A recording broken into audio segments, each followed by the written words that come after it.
The volcanic sand scraped against Sergeant Milan Grevich's combat boots as he pressed his body low behind the hastily constructed barrier. His eyes swept the jungle tree line ahead. Somewhere in that dense green maze, Japanese soldiers waited. In his grip was something extraordinary, something that military regulations had never envisioned being used this way. The weapon appeared cobbled together by desperate hands in some forgotten workshop. Someone who valued deadly results over proper military procedures had created this thing. An aircraft machine gun had been stripped from the wreckage of a dive bomber. Now it sported a crude bipod attachment. The smell of welding torch smoke still clung to the metal. The scent of improvisation and necessity filled his nostrils. November 3, 1943, would arrive in just 2 days. When the Japanese launched their attack, this unauthorized contraption would unleash rounds at impossible speeds. The rate of fire would seem supernatural for any ground-based weapon. Bullets would pour out faster than any standard Marine machine gun could dream of matching. Grevich had no way of knowing what his battlefield innovation would become. This crude modification, born from pure frustration and desperate need, would transform into one of the Pacific War's most lethal infantry weapons. This gun would help turn the tide on the bloodiest beach in Marine Corps history. More American blood would soak into volcanic sand here than anywhere else in the entire Pacific theater. The path to that moment started with a problem that haunted every Marine rifle company in the Pacific. A problem written in the blood of Marines who died while waiting for adequate fire support. The standard M1919A6 Browning machine gun was reliable enough, but the beast weighed 32.5 pounds of solid steel. Moving it required multiple men working together effectively. Its rate of fire topped out around 400 to 550 rounds per minute. This provided suppressive fire when needed, but it lacked the overwhelming firepower necessary to quickly destroy Japanese pillboxes and fortified positions. Marines watched their brothers die while machine gun crews struggled to reposition their weapons. They watched comrades fall while gunners reloaded under fire. They watched friends bleed out while heavy weapons were brought forward into better positions. The weapon worked fine for defensive positions. It excelled when mounted on vehicles or in fixed emplacements. But it proved woefully inadequate for the rapid infantry assaults that defined Pacific Island warfare. Dense jungles and volcanic beaches demanded mobility for survival. Firepower meant the difference between victory and defeat. The M1919A6 offered neither quality in sufficient measure. Pacific combat created tactical demands that existing weapons simply could not satisfy. Japanese defensive positions were masterworks of military engineering. They used natural terrain and volcanic rock to create overlapping fields of fire. Each position supported the others perfectly. A single pillbox, properly positioned and expertly camouflaged, could pin down an entire Marine platoon for hours. The standard American response required careful coordination. Machine guns would lay down suppressive fire. Meanwhile, demolition teams would maneuver close enough to destroy positions with satchel charges or flamethrowers. But coordination took precious time. Time cost lives. The M1919A6's relatively modest rate of fire allowed Japanese defenders to time their movements between bursts.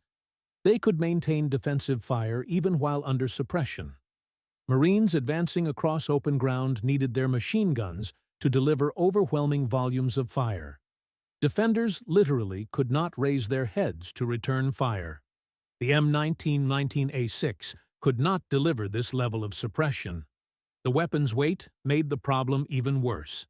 At 32.5 pounds, plus ammunition weight, spare barrels, and the tripod mount, A machine gun section needed at least 3 men to operate effectively. Island warfare was fluid combat. Marines might advance several hundred yards, only to be pinned down by hidden positions. Repositioning a heavy machine gun under fire was extraordinarily difficult and dangerous. Individual Marines understood this problem in their bones. They felt it every time they watched machine gun sections struggling to keep pace with advancing rifle platoons. They understood their survival often depended on fire support that arrived seconds too late. Support delivered with insufficient volume to effectively suppress entrenched defenders. Milan Grevich understood this problem better than most Marines. Born in Minnesota on May 24, 1924, he had joined the Marine Corps with a machinist's understanding of how things worked. More importantly, he understood how they could be improved. His pre-war civilian training had given him hands-on experience with metal fabrication. He understood tolerances and stress points. He possessed practical knowledge of how to modify existing equipment to perform new functions. When Grevich volunteered for the newly formed Marine parachute battalions, he brought more than physical courage. He brought mechanical ingenuity that would prove invaluable. The Paramarines were an experiment in elite warfare, an elite unit designed to drop behind enemy lines and create havoc. They trained harder than regular Marines. They fought more fiercely. They thought differently than conventional troops. The parachute battalions attracted Marines who wanted the hardest challenges available. Men who sought out the most demanding training possible. Men who believed elite units required elite soldiers with elite capabilities. The training regime was deliberately brutal in its intensity. It was designed to weed out anyone lacking physical stamina or mental toughness for airborne operations. Those who survived the selection process formed tight-knit units. These units were characterized by initiative, adaptability, and willingness to question conventional approaches. This culture of innovation would prove crucial when Grevich encountered his first AN-M2 aircraft machine gun during the Bougainville campaign. The Paramarines were encouraged to innovate constantly. They were taught to find solutions where regulations saw only obstacles. Officers in the parachute battalions understood that elite troops operating behind enemy lines would face situations no manual could address. Survival and mission success would depend on ability to improvise and adapt quickly. This institutional culture created the perfect environment for the Stinger to be conceived. In a conventional Marine unit, a sergeant modifying government property without authorization might face court-martial proceedings. In the Paramarines, that same sergeant's initiative might be rewarded with approval and support from his superiors. The AN-M2 represented everything the M19-119A6 was not in terms of performance characteristics. Where the ground gun weighed 32.5 pounds, the aircraft version weighed just 21 pounds. This remarkable weight reduction was achieved through fundamental redesign rather than simple material substitution. Engineers at Fabrique Nationale had created these weapons specifically for aircraft use. Every ounce mattered for payload capacity and fuel efficiency in aircraft. The barrel walls were significantly thinner than those of ground-based machine guns. The receiver was manufactured from lighter materials with reduced safety margins built in. In a ground weapon, these modifications would be catastrophic disasters. They would lead to rapid barrel failure and potentially dangerous malfunctions. But aircraft machine guns operated in a completely different environment with different stresses and cooling. The real revelation was the rate of fire capability. Where standard ground machine guns fired 400 to 550 rounds per minute, the AN-M2 could achieve 1,200 to 1,500 rounds per minute. This incredible cyclic rate was possible because aircraft machine guns were cooled by high-velocity slipstream during flight. At cruising speeds, air rushing past the weapon carried away heat faster than it could accumulate. This allowed the thin barrel to sustain rates of fire that would melt a ground-based weapon within seconds. The weapon had been designed for rear-facing defensive positions on dive bombers and patrol aircraft. Gunners needed maximum firepower in brief engagements against attacking fighters. In aerial combat, engagements lasted only seconds. A gunner might have only a 3 or 4 second window to hit an attacking aircraft before it broke off or completed its attack run. In those brief moments, volume of fire mattered more than sustained fire capability. The AN-M2's original configuration reflected its intended use perfectly. Spade grips were designed for standing gunners using both hands. Solenoid triggers were activated by electrical switches for synchronized fire through propeller arcs. Mounts were designed to traverse quickly in confined aircraft turrets. None of these features translated well to ground combat applications, but the fundamental performance characteristics offered revolutionary potential for infantry use in the right hands. By late 1943, aircraft machine guns were becoming surplus equipment throughout the Pacific theater. American air superiority grew increasingly dominant with each passing month. Fighter aircraft mounted heavier 50-caliber weapons and 20-millimeter cannons. The 30-caliber defensive weapons became obsolete almost overnight. The strategic bombing campaign required heavy defensive armament initially, but fighter superiority meant bomber formations faced fewer attacks. This reduced the need for defensive guns significantly. Damaged aircraft were cannibalized for parts throughout the Pacific Islands. Crashed planes littered beaches and jungles across the entire theater. Aircraft that sustained damage beyond economical repair were stripped of useful components. Then they were abandoned or destroyed completely. Among these components were AN-M2 machine guns designed for aircraft. Now they were available to anyone with ingenuity to envision alternative uses. Enterprising Marines like Private William Colby from Gloversville, New York, began to see opportunity where regulations saw only scrap metal. During the early days of the Bougainville campaign, Colby salvaged an AN-M2 from a crashed aircraft wreckage. His modification was crude, but completely functional. He left the awkward spade grips intact as they were. But he added a bipod to the muzzle end. This created a hybrid weapon that combined aircraft firepower with minimal ground stability.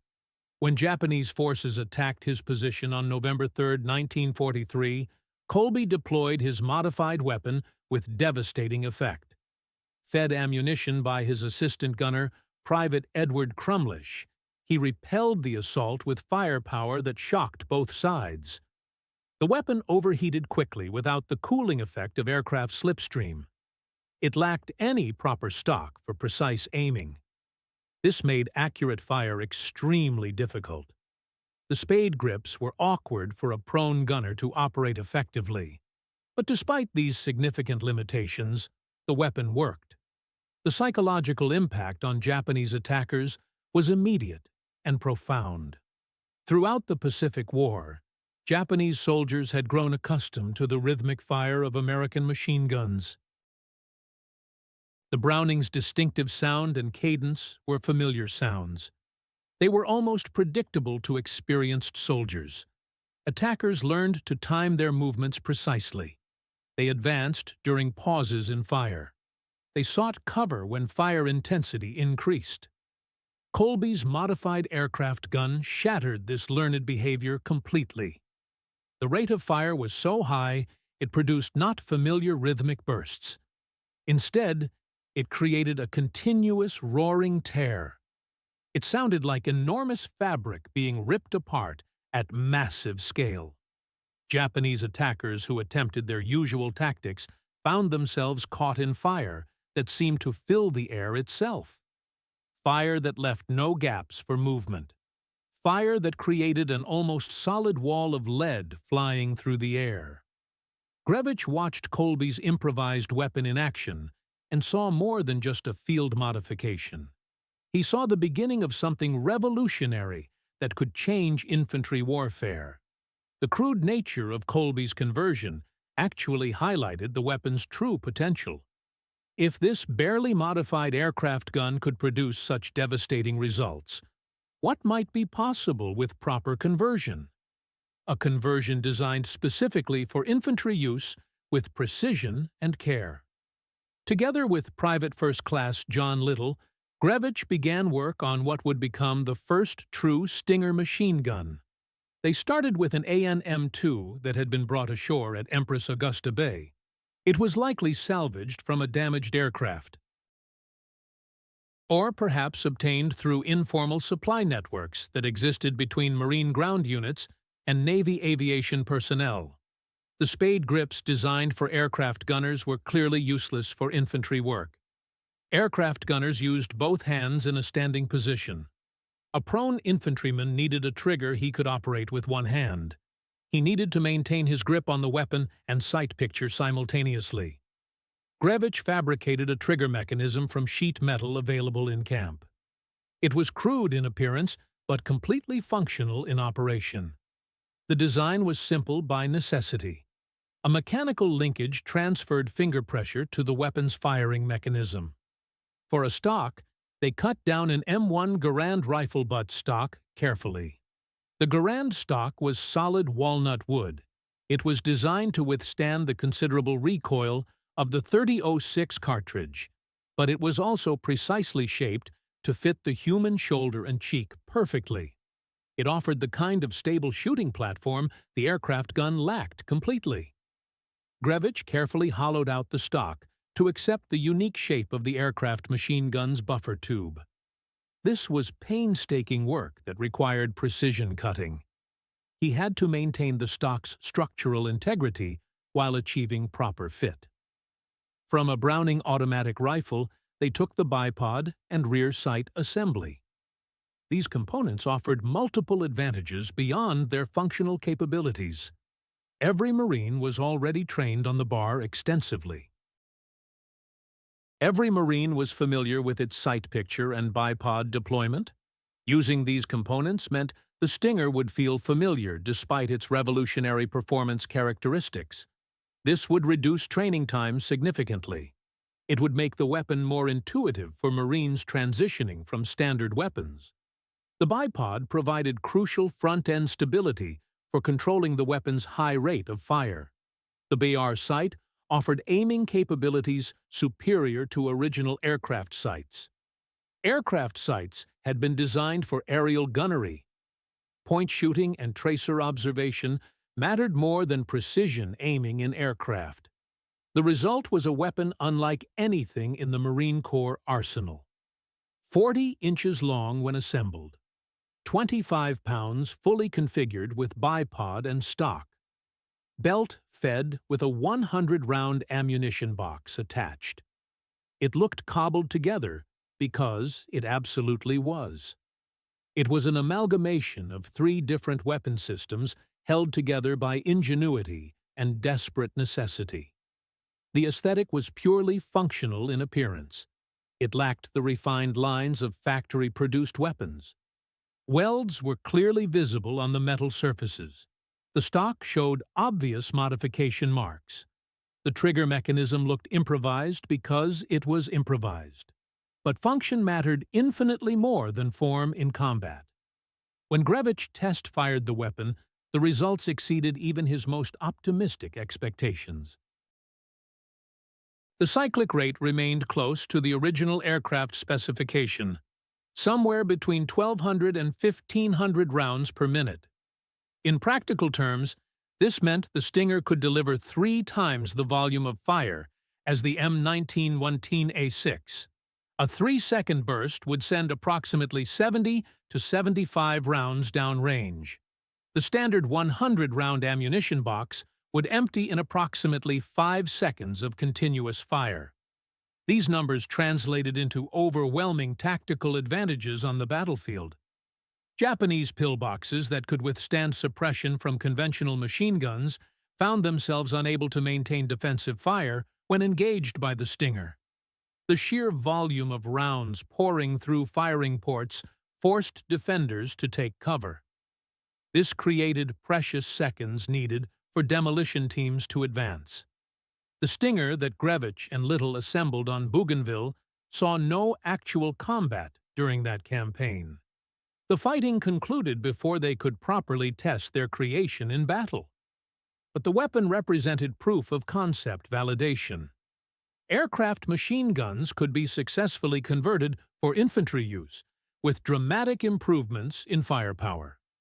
The Marine parachute battalions, despite their elite status and intensive training, were disbanded on February 29, 1944. The Paramarines had never conducted an actual combat jump during the war. By late 1943, American strategists had concluded that large-scale airborne operations were impractical in the Pacific theater. The strategic geography of the Pacific imposed constraints that made airborne operations far less viable than in Europe. Pacific targets were small islands rather than continental land masses. The typical island objective might be only a few miles across at most. This offered limited drop zones and minimal space for airborne forces to operate independently. Most islands were so small that any airborne insertion would land forces within range of beach defenses. This negated the primary advantage of vertical envelopment completely. Furthermore, the distances involved in Pacific operations created logistical challenges for airborne forces. European airborne operations could launch from relatively nearby bases. Transport aircraft could return to friendly airfields after dropping troops. Pacific operations required carriers or captured airfields thousands of miles from major bases. The specialized aircraft needed for parachute operations competed with bombers and transports for limited resources. The Navy, which controlled strategic movement in the Pacific, showed little enthusiasm for airborne operations. These operations required dedicating aircraft and ships to specialized parachute units. Amphibious assault, the Navy's preferred method, allowed concentration of overwhelming force at the point of attack. It provided continuous naval gunfire support throughout the operation. Airborne forces, by contrast, would be isolated and vulnerable until ground forces could link up with them. The Paramarines were scattered across the Fleet Marine Force. Their expertise was distributed among conventional units throughout the Corps. This disbandment, while disappointing to elite troops who had trained so hard for airborne operations, actually served to spread paramarine culture throughout the Marine Corps.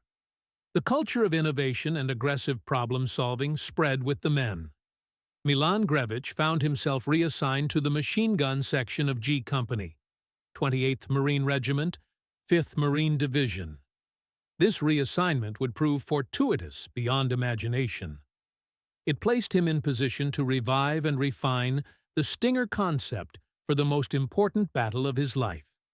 The 5th Marine Division was activated on January 21, 1944, at Camp Pendleton, California. It was built around cadres from the disbanded parachute battalions. The division inherited not just their personnel, but their culture of aggressive innovation. Their willingness to challenge conventional approaches remained intact. The division included the 26th, 27th, and 28th Marine Regiments. The 28th Regiment received a disproportionate number of former Paramarines. From its inception, the division was slated for a major amphibious assault. The specific target remained classified throughout much of their training period. Throughout 1944, as the division trained at Camp Pendleton and later in Hawaii, rumors circulated constantly about their eventual destination. Some Marines speculated they would assault Formosa. Others believed they were bound for the Philippines or the China coast.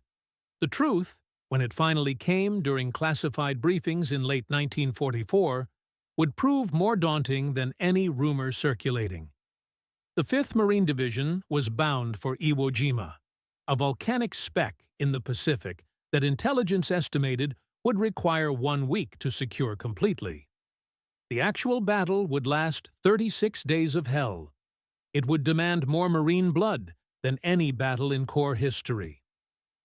When Grevich joined G Company in November 1944, the regiment was deep in training for Operation Detachment. This was the code name for the Iwo Jima invasion. The training regime was intensely demanding. It focused on specific challenges of assaulting heavily fortified positions across difficult terrain. Mock beaches were constructed to simulate volcanic sand conditions. Live fire exercises tested coordination between infantry, armor, and artillery units. During these exercises, Grevich quickly grew frustrated with the performance of his company's light machine gun sections.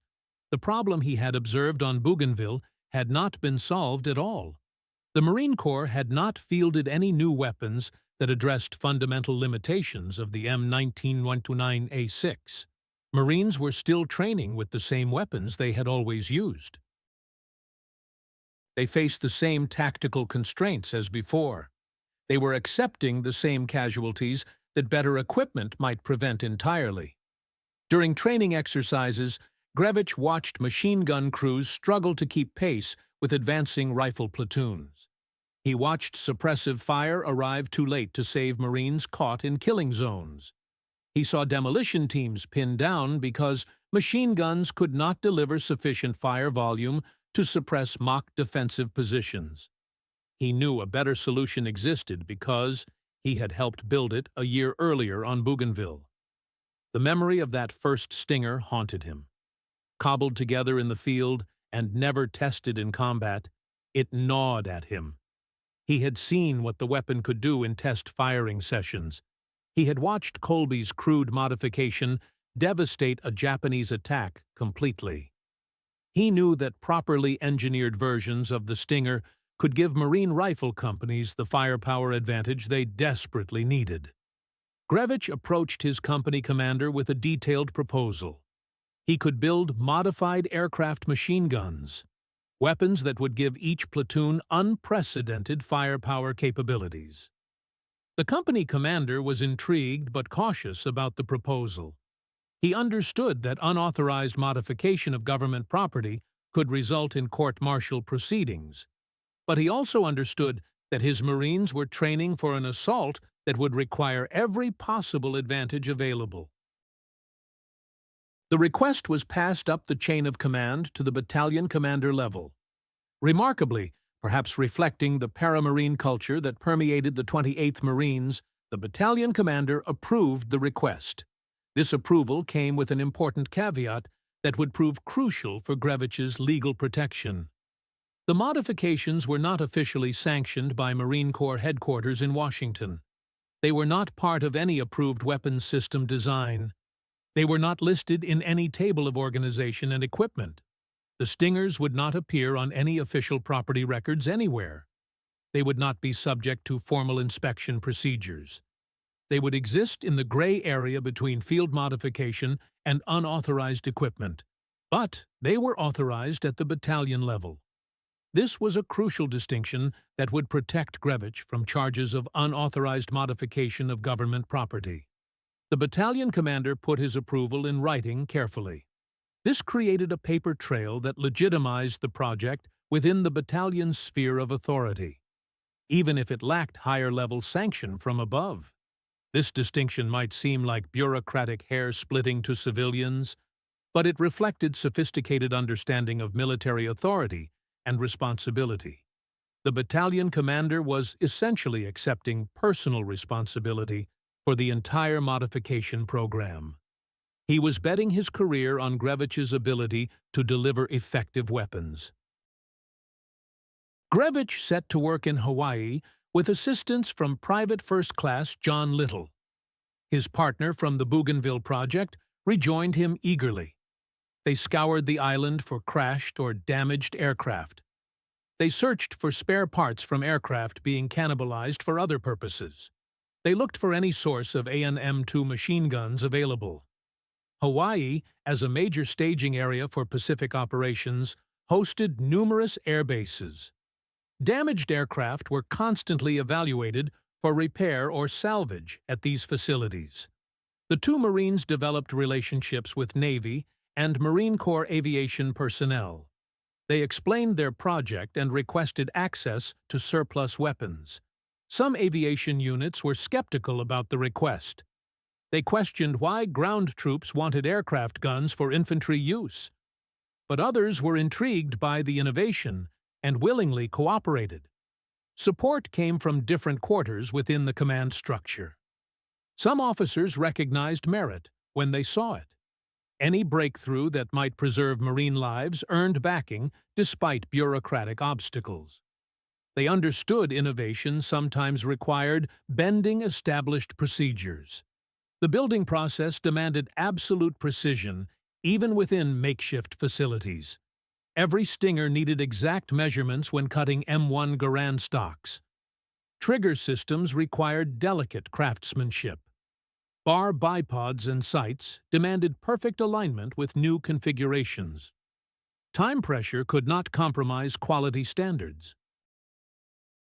A flawed stock might shatter when the weapon fired. The sudden recoil would turn wood into deadly splinters. An incorrectly built trigger could jam during critical moments. Lives hung in the balance of every measurement. Sights required mathematical precision to ensure bullets hit their intended targets. The trigger mechanism created the most complex engineering challenge. Standard aircraft guns used electrical solenoid systems for firing. These worked perfectly in synchronized aircraft applications. Propeller timing required split-second electrical coordination, but infantry combat demanded completely different solutions. Electrical systems needed constant power supply connections. They provided no physical feedback to the person firing. A Marine could not feel trigger response through electrical switches. Combat situations required tactile control that soldiers could trust instinctively. Gravich developed mechanical alternatives using available materials. Sheet metal could be shaped into functional trigger components. Finger pressure would activate the firing mechanism exactly like traditional rifle triggers. The system had to balance multiple competing requirements. Strength was essential for surviving repeated combat use. Marines would not treat these weapons gently during firefights. The mechanism needed durability under extreme stress conditions, but excessive weight would create different problems during sustained firing sequences. Heavy trigger pull made accurate shooting nearly impossible. Light triggers created accidental discharge dangers that could kill friendly forces. The design process went through multiple testing phases before achieving proper balance. Initial versions required too much finger pressure for practical use. Marines struggled to maintain accuracy when triggers demanded excessive force. Sustained fire became impossible when finger muscles cramped from overexertion. Later attempts swung too far toward lighter settings. Hair triggers created constant safety hazards during movement and transport. Accidental discharges could reveal positions to enemy forces. Friendly casualties from misfires were completely unacceptable risks. The final mechanism used carefully calculated spring tension mathematics. Proper trigger feel required specific pressure measurements. Too light meant danger. Too heavy meant ineffectiveness. The solution balanced safety requirements against combat practicality perfectly. Stock modification presented entirely different technical obstacles. M1 Garand stocks used solid walnut construction throughout. The wood was selected specifically for handling powerful .30-06 cartridge recoil forces. Dense grain patterns provided exceptional structural strength characteristics. But this same density made hand tool modification extremely difficult. Walnut grain ran in patterns that resisted cutting and shaping. The AN-M2 receiver configuration required extensive internal stock modifications. Material had to be removed while maintaining structural integrity throughout the entire assembly. Removing too much wood would create catastrophic weak points. The stock might split completely during firing sequences. Flying wood fragments could injure the Marine firing the weapon. Removing insufficient material prevented proper receiver fitting and alignment issues. Gravich worked with hand tools exclusively in the cramped workshop conditions. Chisels removed small amounts of material in careful increments. Files smoothed surfaces to achieve exact dimensional requirements. Each modification required constant test-fitting procedures. The receiver had to slide into position without binding or excessive play. Alignment needed to be perfect for proper functioning and accuracy. Every stock required several days of patient craftsmanship to complete properly. Bar bipods and sights created additional fabrication challenges throughout the modification process. Original mounting points did not align with A&M2 configurations in any way. Custom brackets needed to be designed and manufactured from scratch using available materials.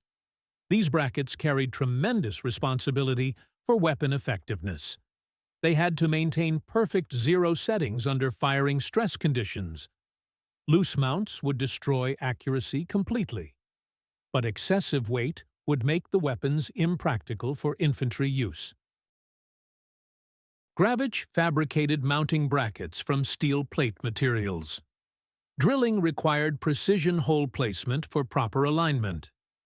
Tapping threads demanded exact specifications for secure mounting. Metal bending achieved proper angular relationships between components. Welding reinforced stress concentration points, where engineering analysis predicted potential failures. Every bracket went through extensive fitting procedures. Adjustments continued until bipods and sights mounted with absolutely no movement or play. The work was incredibly time-consuming and required skilled craftsmanship throughout every step. Each completed stinger represented dozens of hours of concentrated labor. But Gravich understood the stakes involved in this project completely. Combat would test these weapons under the most demanding conditions imaginable. Marine lives would depend entirely on weapon reliability and function. A single malfunction during enemy contact meant more than equipment failure. Dead Marines would be the cost of poor workmanship or inadequate testing procedures. Every weld needed to be perfect. Every fit required absolute precision. Every component demanded thorough testing and verification before acceptance. January 1945 arrived as the 5th Marine Division prepared for overseas deployment. Ships waited in harbors to transport men and equipment across thousands of miles of Pacific Ocean. Gravich had completed 6 functional stingers by this critical deadline. Each weapon had undergone extensive test firing procedures. Adjustments continued until reliability reached acceptable standards. The testing process revealed fundamental limitations that would affect combat employment significantly. Overheating remained an unavoidable problem with the thin aircraft barrel design. Normal aircraft operations provided constant cooling airflow at high speeds. Ground combat offered no such cooling assistance whatsoever. Sustained firing would heat barrels to dangerous temperature levels quickly. Extended fire could actually warp the metal permanently. Complete barrel failure remained possible under extreme heat conditions. Gravich trained his designated gunners in strict firing discipline protocols. Short bursts only. 3 to 5 second maximum firing periods. Cooling intervals were absolutely mandatory between engagements. This discipline was not optional or negotiable under any circumstances. Overheated stingers became completely useless dead weight for Marines to carry. Gunners with damaged weapons could have been carrying conventional arms instead. The 6 completed weapons represented countless hours of unauthorized work.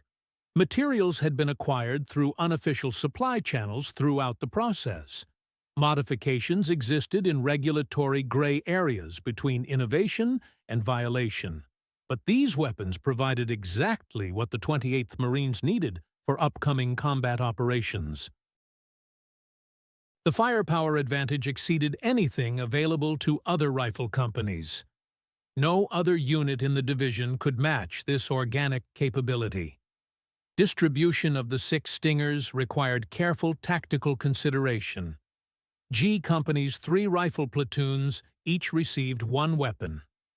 This provided every platoon with firepower that exceeded their authorized weapons allowances significantly. Platoon commanders received detailed briefings on proper employment tactics and procedures. They learned to maximize Stinger capabilities while managing inherent limitations effectively. Understanding both strengths and weaknesses was essential for combat success. The company demolition section received the 4th weapon for specific tactical purposes. Engineers attacking fortified positions needed covering fire support during approach and assault phases. The Stinger's sustained fire capability was perfect for this mission. Gravich kept the 5th weapon for personal use during combat operations. He accepted complete personal responsibility for employing the weapon he had designed and built.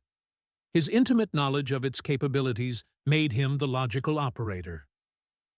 The 6th Stinger went to a Marine from a company within the 28th Marines Regiment. This Marine was Tony Stein.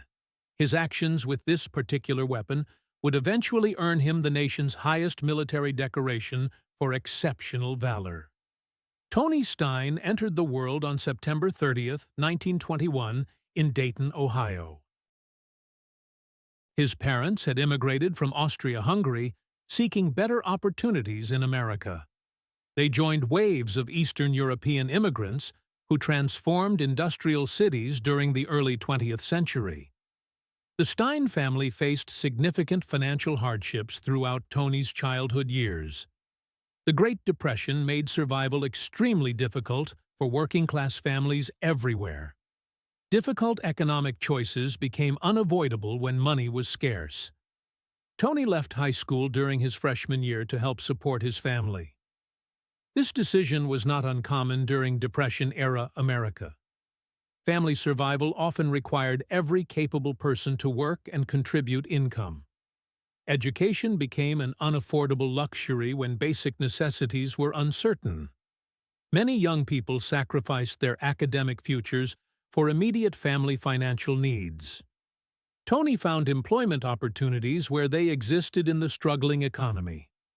Eventually, he secured an apprenticeship position as a toolmaker in local manufacturing. This training proved far more valuable than any classroom education could have provided. Toolmaking in the 1930s required extensive technical knowledge and practical skills. Workers needed to understand precision measurement techniques and material property characteristics. Machine operation demanded constant attention and mechanical understanding. Manufacturing processes required reading complex technical drawings accurately. Calculating exact tolerances was essential for producing usable components. Operating lathes and milling machines demanded both skill and constant concentration. Toolmakers created the specialized equipment used in mass production operations. Their work had to achieve absolute precision throughout every step. Errors of a few thousandths of an inch could render entire production runs completely useless. This training gave Stein hands-on experience with metal fabrication techniques. These skills closely matched what would be required for aircraft machine gun modifications. He understood stress points and material tolerance requirements intimately. Custom component fabrication was routine work in his daily experience. He possessed practical knowledge to examine equipment and understand modification possibilities. When war arrived, Stein did not wait for military conscription. September 22, 1942, marked his enlistment in the Marine Corps Reserve. This date fell shortly before his 21st birthday celebration. The timing carried significant meaning given the war's progression. By September 1942, America had been fighting for nearly 10 full months. The initial surge of patriotic volunteers had already joined military service. Reality of war's true costs was becoming clear through casualty reports. Guadalcanal and other early Pacific battles demonstrated the brutal nature of combat. Stein understood exactly what he was volunteering to face. The Marines carried a reputation for receiving the most dangerous assignments. They went in first during amphibious operations. They fought the hardest battles. They suffered the highest casualty rates among all military services. Stein wanted to serve his country where the fighting would be most intense. This decision revealed fundamental aspects of his character and values. He willingly accepted danger to serve his nation's defense. Personal safety considerations were secondary to duty and service obligations. He believed his country's protection required his service regardless of personal risks. Marine recruit training at San Diego marked Stein as an exceptional individual. The program was deliberately brutal and demanding by design. Drill instructors worked to break down civilian habits completely. New Marine discipline had to be built from scratch. Physical conditioning pushed every recruit to their absolute limits. Marksmanship training demanded precision under pressure. Close order drill instilled instant obedience to all commands. Some recruits barely survived the training ordeal. Others excelled and demonstrated exceptional potential. Physical toughness was essential, but not sufficient for success. Mental resilience under stress separated average Marines from exceptional ones. Leadership potential became apparent through the training process. Stein impressed his drill instructors sufficiently to earn selection for Marine parachute training. This assignment to Camp Gillespie represented a significant honor and opportunity. It also meant volunteering for even more demanding training requirements. Parachute school maintained extremely high washout rates throughout the program. Physical requirements exceeded normal Marine standards significantly. Training exercises involved real dangers and potential injuries. Discipline was stricter than conventional Marine units experienced. Those who completed the entire course joined an elite brotherhood. These Marines were characterized by exceptional esprit de corps. Parachute Marines never actually jumped into combat during the war, but their training created Marines of unusual capability and initiative. The curriculum emphasized independent thinking and problem-solving. Small unit tactics received extensive attention throughout the training. Adaptability under changing conditions was constantly stressed and tested. Parachute Marines were expected to operate behind enemy lines. Minimal support would be available during these operations. Success required soldiers who could think independently. Detailed orders would not always be available during combat situations. When parachute battalions were disbanded, Stein received promotion to corporal rank. Assignment to the 5th Marine Division placed him in Company A. The 1st Battalion of the 28th Marines became his new unit. Assistant squad leader duties matched his demonstrated leadership capabilities. His toolmaker skills made him invaluable for weapons maintenance throughout the unit. Infantry weapons constantly needed adjustment and repair work. Sights required alignment after rough handling during training exercises. Magazines needed tuning for proper feeding and function. When word spread about Grevich's Stinger project, Stein's background made him a natural collaborator. The exact nature of his involvement remains unclear in available historical records. Some sources suggest he assisted with fabrication of multiple Stinger weapons. Others indicate he primarily worked on modifying his own assigned weapon. What historical records confirm is that Stein received the 6th completed Stinger. This weapon would help him earn the Medal of Honor during combat operations. The relationship between Stein and his Stinger went far beyond simple equipment issue. Stein understood the weapon intimately because he had participated in its creation. He knew every capability and limitation through hands-on experience. He understood exactly how hard the weapon could be pushed before overheating became critical. He knew the precise sight picture required for accurate fire at various ranges. This intimate knowledge would prove crucial during desperate fighting. Stein would employ the Stinger with tactical sophistication during combat. He would maximize its unique capabilities while avoiding its inherent limitations. This knowledge would separate him from Marines using unfamiliar equipment. The journey toward Iwo Jima began during January 1945 as multiple Marine divisions prepared. The 5th Marine Division joined the 3rd and 4th Marine Divisions for the operation.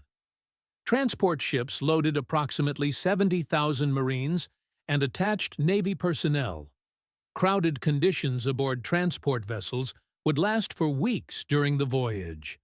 2,000 miles of Pacific Ocean separated Hawaii from the target destination. Men lived in cramped quarters with minimal personal space. The destination was no longer secret by departure time.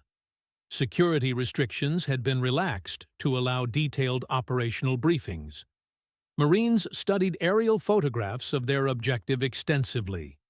Iwo Jima appeared as a pork-chop-shaped island in reconnaissance images. Mount Suribachi dominated the southern tip prominently. The island measured roughly 5 miles in length. Maximum width reached 2.5 miles at the widest point. Approximately 8 square miles of volcanic rock and ash comprised the entire land mass. Intelligence officers explained the strategic importance using detailed maps and charts. Iwo Jima sat roughly 750 miles south of Tokyo in a critical position. The island was positioned between newly captured Mariana Islands and Japanese home islands. American control would serve multiple critical strategic functions. B-29 Super Fortress bombers flying from the Marianas operated at extreme range limits. Damage sustained over targets meant potentially ditching in the ocean. The long return flight pushed fuel capacity to maximum limits. Iwo Jima would provide emergency landing facilities for damaged bombers. Repairs could be made before attempting the full return flight to base. This would save countless aircraft and crew lives. The island could also base fighter escorts for bomber missions. P-51 Mustangs had sufficient range to accompany B-29s to Japan. Refueling at Iwo Jima would make escort missions possible. Fighter protection would dramatically improve bomber survival rates. Japanese air defenses would be less effective against escorted formations. Finally, Iwo Jima would serve as a launching point for invading Japan itself. Advanced bases would support air operations during the invasion. Logistics facilities would be closer to the target areas. Command and control would be more effective from forward positions. But intelligence officers could not fully convey the sophistication of Japanese defensive preparations. Intelligence estimates significantly underestimated both garrison strength and fortification extent. Aerial reconnaissance and submarine observations provided incomplete pictures. Lieutenant General Tadamichi Kuribayashi had been assigned to defend Iwo Jima.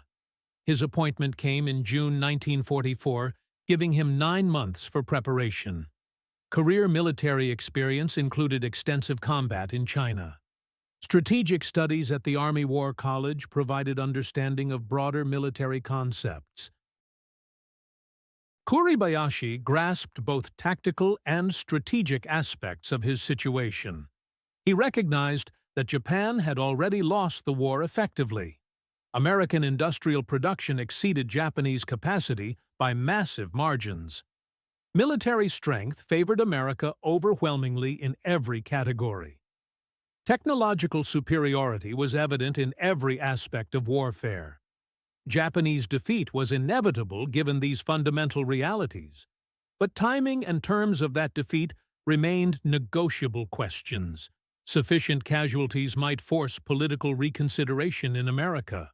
If invasion costs became horrific enough, public opinion might demand negotiation. Unconditional surrender might become conditional surrender instead. Kuribayashi's mission was delay, rather than victory. He was not expected to defend Iwo Jima successfully against American forces. His job was making Americans pay such terrible prices that they might reconsider. Home island invasion might become politically unacceptable. He approached this mission with cold calculation and innovative thinking. Traditional Japanese defensive doctrine emphasized fighting at the waterline. Meet invaders on beaches and destroy them before establishing footholds. This approach had achieved limited success in earlier Pacific campaigns, but American amphibious capabilities had evolved significantly since early war operations. Naval gunfire could devastate beach defenses with precision. Air support provided concentrated firepower against defensive positions. American armor could break through positions that stopped infantry attacks. Kuribayashi abandoned traditional approaches entirely. He ordered his 21,000 troops to dig deep into volcanic rock. Underground fortress construction would withstand the heaviest bombardment. Tunnel networks would connect fighting positions throughout the island. 18 kilometers of tunnels were excavated during the preparation months. Interconnected networks included fighting positions and supply depots. Command posts were buried deep below ground level. Hundreds of concealed pillboxes used reinforced concrete construction. Volcanic rock provided natural camouflage and protection. These positions were invisible from aerial observation. Ground-level camouflage made them nearly invisible until Marines were extremely close. Each position provided interlocking fields of fire with neighboring positions.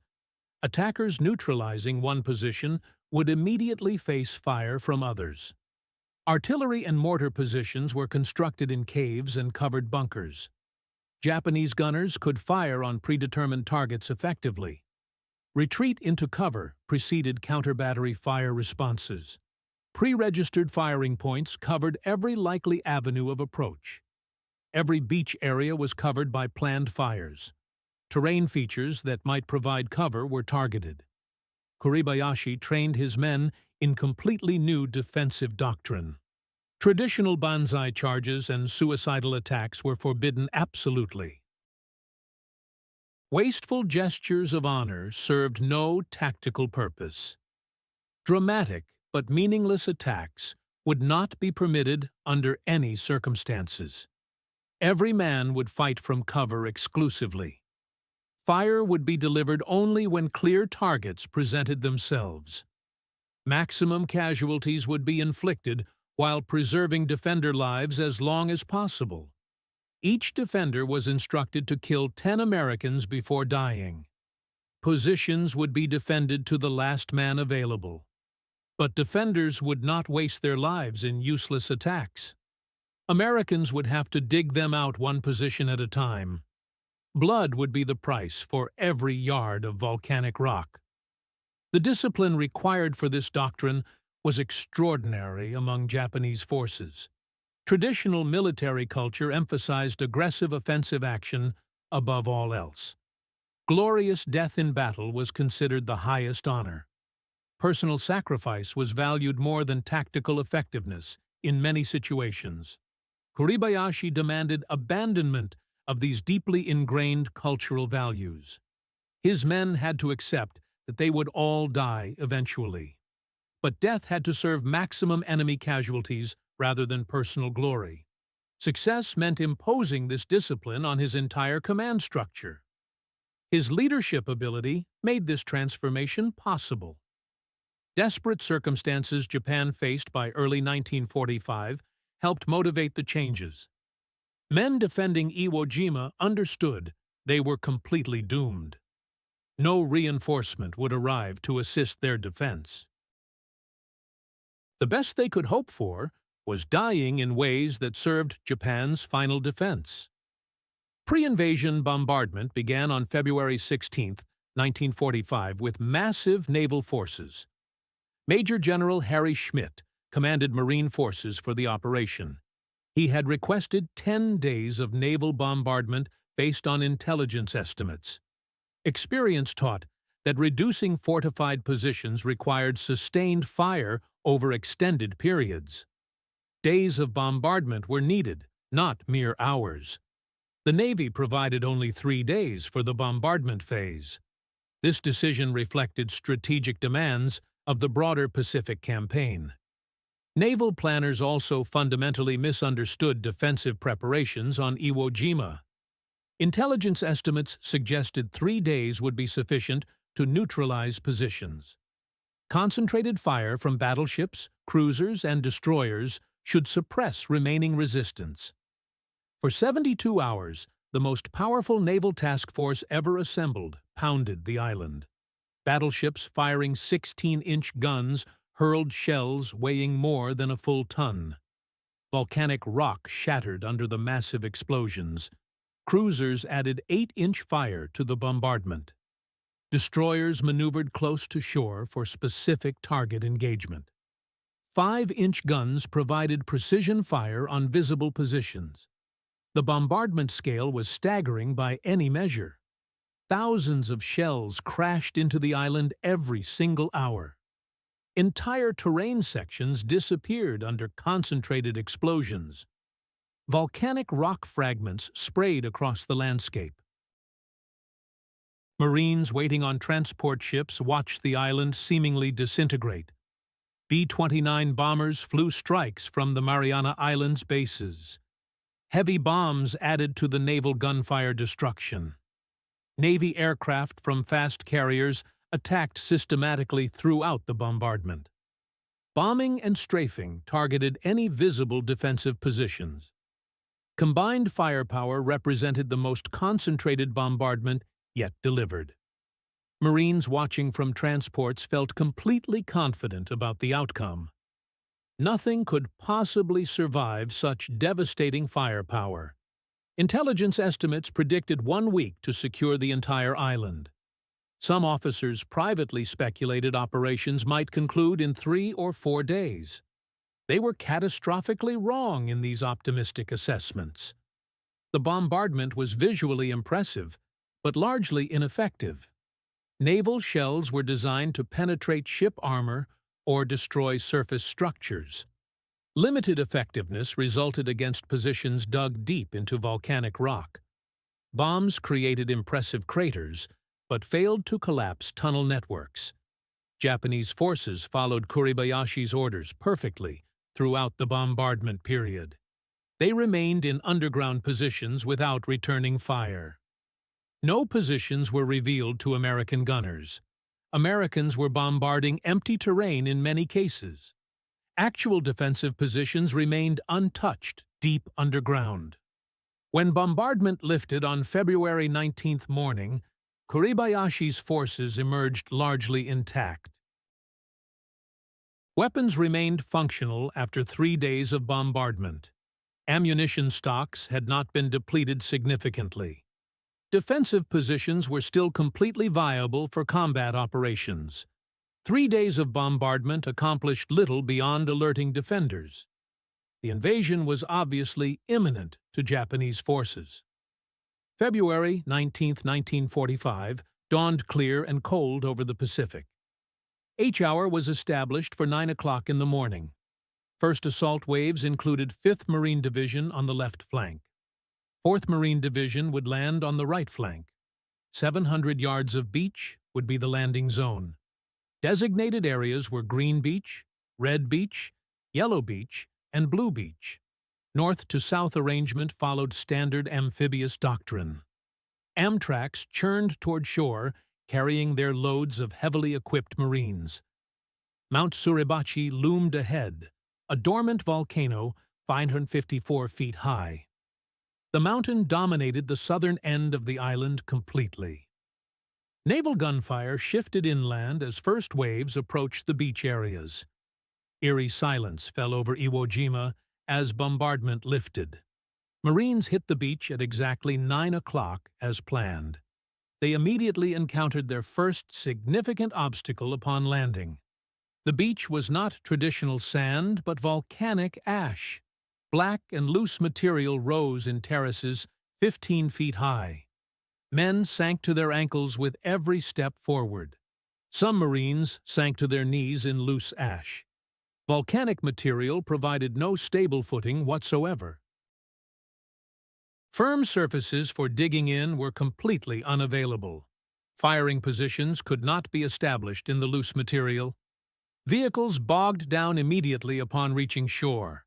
Tanks and Amtraks, attempting to climb beach terraces, found treads spinning uselessly. Equipment supposed to move inland became stuck within yards of the waterline. Marines clawed their way forward, expecting Japanese fire. Silence continued, broken only by naval gunfire falling inland. Labored breathing of men struggling through ash was audible. Officers checked watches nervously as minutes passed.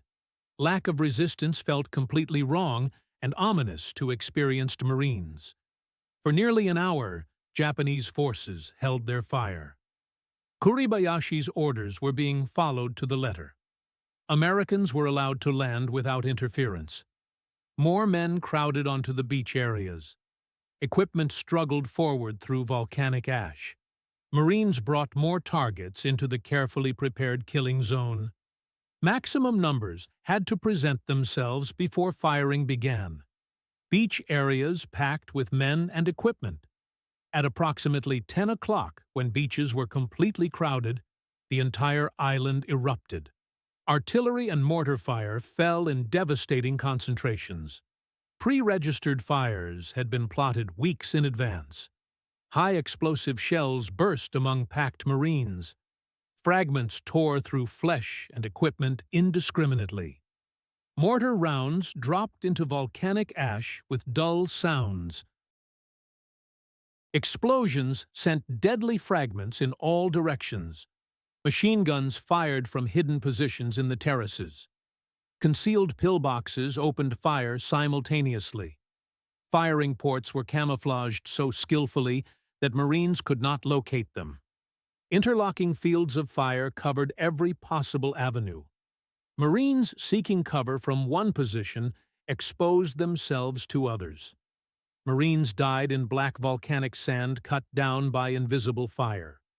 Positions could not be located despite taking heavy casualties. An enemy remained completely invisible throughout the killing. The bombardment that preceded the invasion was meant to crush Kuribayashi's defensive network. Instead, it barely touched his underground fortress. Marines discovered this harsh reality the moment they stepped onto those black beaches. The volcanic ash betrayed every attempt at cover. Men tried desperately to dig fighting holes. The loose pumice collapsed as fast as they could scoop it out. Each shovelful seemed to mock their efforts. Wounded Marines sank into this treacherous surface. Some disappeared completely beneath the shifting volcanic debris. The ash became a hungry mouth, swallowing the injured and dying. Medical personnel rushing to treat casualties found themselves under fire. They became targets while trying to save lives. Officers shouting orders to organize the advance were cut down by invisible machine guns. The 28th Marines hit the beach on the far left of the assault zone. Their mission orders were brutally simple. Drive south toward Mount Suribachi. Isolate the volcano from the rest of the island. This assignment placed them directly under observation from Suribachi's slopes. Kuribayashi had positioned his most deadly weapons on those heights. Every gun could reach the beach where the Marines landed. Tony Stein became the first man from his unit to push inland. While others scrambled for non-existent cover, he moved forward. His fellow Marines struggled with waterlogged equipment in those first chaotic minutes. Stein advanced, carrying the Stinger. The weapon's 25-pound weight felt manageable in his hands. Light for a machine gun, it allowed rapid movement across the nightmare terrain. His platoon fought to establish any kind of foothold on the hostile shore. Stein provided the covering fire they desperately needed. The Stinger's incredible rate of fire stunned everyone within earshot. Japanese defenders had faced Browning machine guns throughout years of Pacific combat. Suddenly, they encountered something completely different. A weapon that roared with unprecedented fury. The continuous sound shocked both sides into momentary silence. Where the Browning created rhythmic hammer blows, the Stinger produced a tearing roar. Like massive sheets of canvas being ripped apart at impossible speed. The volume of fire created visible streams in the air. Tracers formed an almost solid line of light stretching toward targets. The effect was hypnotic and terrifying. Stein's comrades found themselves pinned down by concentrated enemy fire. Machine guns and mortars poured death onto their positions. In that moment, Stein made a decision that defied all logic. He stood up completely exposed to enemy fire. This wasn't mindless courage or reckless abandon. It was calculated tactics born from training and combat instinct. By exposing himself as a target, Stein forced the Japanese to reveal themselves. They had to fire at such an obvious threat. Muzzle flashes betrayed hidden positions. Puffs of dust kicked up by firing gave away camouflaged bunkers. Slight movements disturbed carefully arranged concealment. All these telltale signs became visible when the enemy engaged such a prominent target. Once Stein located hostile weapons, he could engage them with devastating effect. The Stinger proved brutally effective against pillboxes. Its high rate of fire allowed him to pour overwhelming volumes into firing ports. A 3-second burst sent 75 rounds into a space 18 inches square. This concentration of fire gave defenders no chance to return effective fire. They were forced to keep their heads down or die. Stein charged Japanese pillboxes one after another. He fired the Stinger from the hip in short, controlled bursts. The technique demanded tremendous upper body strength and weapon control.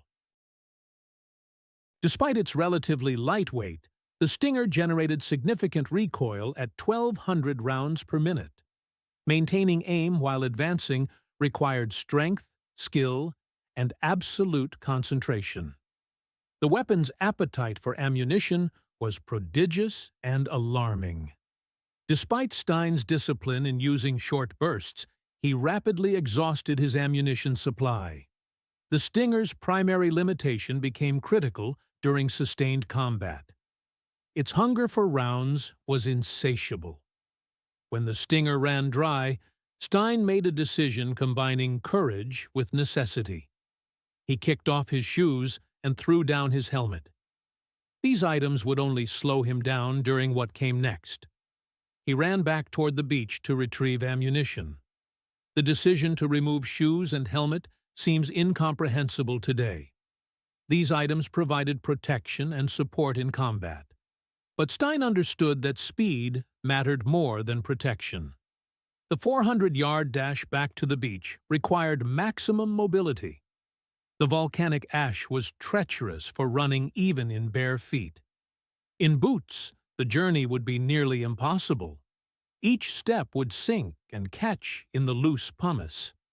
The 400 yards stretched across completely open ground. Japanese fire swept every inch of the route. Artillery and mortar rounds continued falling on the beach area. Machine gun positions covered all approaches to the landing zone. Snipers searched constantly for targets of opportunity. But Stein ran this gauntlet of death. He reached the beach, grabbed ammunition boxes, and sprinted back to his position. He made this terrifying journey 8 times during that first day. 8 separate sprints through hell itself. 8 times he returned, carrying the 100-round ammunition boxes that kept the Stinger firing. Every single return trip included an additional burden. He carried or assisted wounded Marines back to the beach. This detail, specifically mentioned in his Medal of Honor citation, reveals Stein's character as clearly as any combat action. He could have made faster ammunition runs alone. He could have maximized his survival chances by minimizing exposure time. Instead, on every return trip, he searched for wounded Marines needing evacuation. He helped get them to the beach, where corpsmen could provide treatment. During these frantic hours of combat, Stein personally killed at least 20 Japanese defenders. This number, documented in his Medal of Honor citation, represents confirmed kills observed by other Marines. The actual total was likely much higher. Many enemy casualties occurred inside pillboxes where observers couldn't verify results. He destroyed multiple pillboxes that had pinned down his entire platoon. Each neutralized position allowed other Marines to advance safely. Every destroyed pillbox represented lives saved, wounds prevented, tactical objectives achieved. The Stinger itself was shot from Stein's hands twice by enemy fire. Bullets that should have killed him instead struck only the weapon. Both times he retrieved ammunition, performed field repairs when possible, or grabbed another weapon. He continued fighting without pause or hesitation. By nightfall on February 19th, Marines had established a precarious toehold on Iwo Jima. They had advanced perhaps 300 to 500 yards inland. The front stretched several thousand yards across the island's narrow waist. The 28th Marines had reached Mount Suribachi's base, but hadn't begun climbing. The cost had been absolutely horrific beyond all predictions. More than 2,400 Marines were killed or wounded on D-Day alone. This represented the highest single-day casualty rate of any amphibious assault in the Pacific War. Optimistic predictions of a week-long campaign were already revealed as pure fantasy. That night, Marines dug in as best they could in the volcanic ash. They knew Japanese infiltrators and counterattacks would probe their lines throughout the dark hours. Wounded Marines were evacuated to ships offshore when possible. Many remained on the beach throughout the night, waiting for available transport. Tony Stein cleaned his Stinger, checked its mechanical function, and prepared for the next day's fighting. The weapon had performed magnificently, exceeding even the optimistic expectations of its creators. But this battle had barely begun. The real horror still lay ahead. Fighting for Iwo Jima would continue for 36 more days. Each dawn brought fresh horrors as Marines fought to clear the island foot by bloody foot.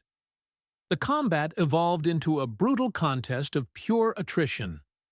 Marines attacked fortified positions that had to be destroyed individually. The 28th Marines drove south toward Mount Suribachi's summit. Other regiments pushed north and east across the island's width. The volcano's lower slopes were honeycombed with interconnected defensive positions. Each one covered the approaches to others, creating an integrated network that defied simple tactical solutions. Flamethrower teams and demolition squads worked in close coordination with machine gunners and riflemen. The standard technique involved suppressing positions with rifle and machine gun fire. Meanwhile, demolition teams maneuvered close enough to destroy bunkers with satchel charges or flamethrowers. Even destroyed positions might be reoccupied overnight. Japanese troops moved through extensive tunnel networks, reappearing where they were thought eliminated. The Stingers proved invaluable in this grinding warfare. Their concentrated firepower allowed Marines to suppress pillboxes long enough for demolition teams to approach and destroy them. The weapon's high rate of fire created overwhelming suppression.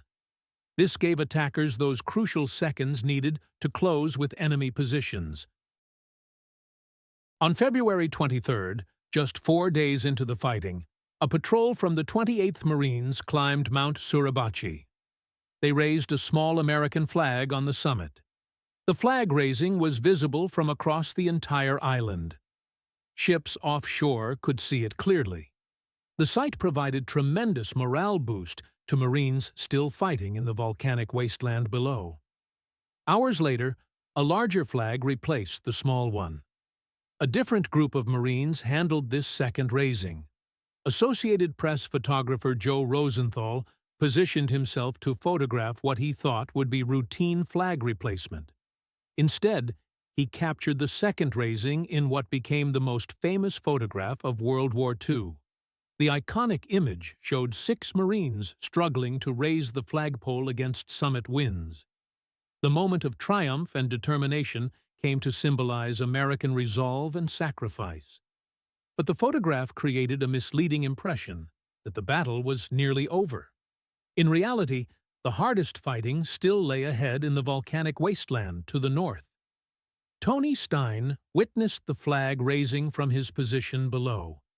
Mount Suribachi's capture represented a significant tactical victory. It secured the southern portion of the island and eliminated defensive positions that had poured fire onto the beaches since D-Day. But victory had come at terrible cost, measured in Marine blood. Stein himself had been wounded during fighting on Suribachi's slopes. His injuries were serious enough to warrant evacuation to a hospital ship for treatment. The exact nature of his wounds remains undetailed in historical records. They were sufficient to remove him from frontline combat.